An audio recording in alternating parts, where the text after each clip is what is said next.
njerëzit e kam pas me futbollin gjithë kohën. Ashtu ë? Po thjesht unë kam qenë nga ato njerëzit, vllajën e dytë që është trajneri i klubit Tiranës sot, Xhudës, ka qenë me Partizanin. Dhe kur vjen puna që fitojmë me Tiranën. Po shumë të shpeshtë janë për këto.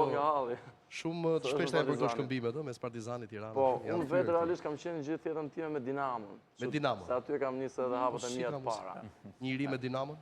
Po, ka qenë ato fillime 2007-2008, ku ka qenë Dinamo mirë, mos gabosha, ka qenë elit, që ka qenë e para. Dhe më gjithmonë bashkë me familje dhe me ndiqim në stadiume, derisa arritëm me këto aktivitetet luftarake që jemi sot, edhe unë shkëputa që këtë pjesa e futbollit, më shumë nga pas fokus të këto sporte luftarake. Po sot e kësaj dite jam me Tiranën si Tiranë si vjetë që jam. Si është përditshmëria jote në kuptimin e angazhimit për sportin e xhudos? Po, varet pas aktivitetit. Nëse po shumë flasim për kampionatin e Evropës që kemi tani në Gjergji. Kë keni kampionatin e? Kampionatin e Evropës, që do bëjmë në Gjergji.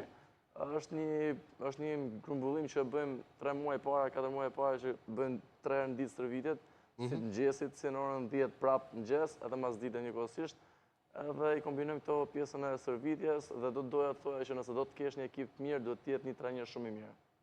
Që do të kombinohet dhe do të jenë gjithë së bashku. Okej, të sportet luftarake është kjo situata që je vetë zot, vetë shkop, është individuale. Kurse në ekipore, unë mendoj që do të jenë gjithë për njëri tjetrin. Nuk do të kenë urrejtje ose si më thënë xhelozi me njëri tjetrin, sepse nuk shkon loja mirë. Nëse do jenë gjithë si ekip fort dhe do punojnë fort me njëri tjetrin, besoj që do ketë rezultat mirë çdo ekip.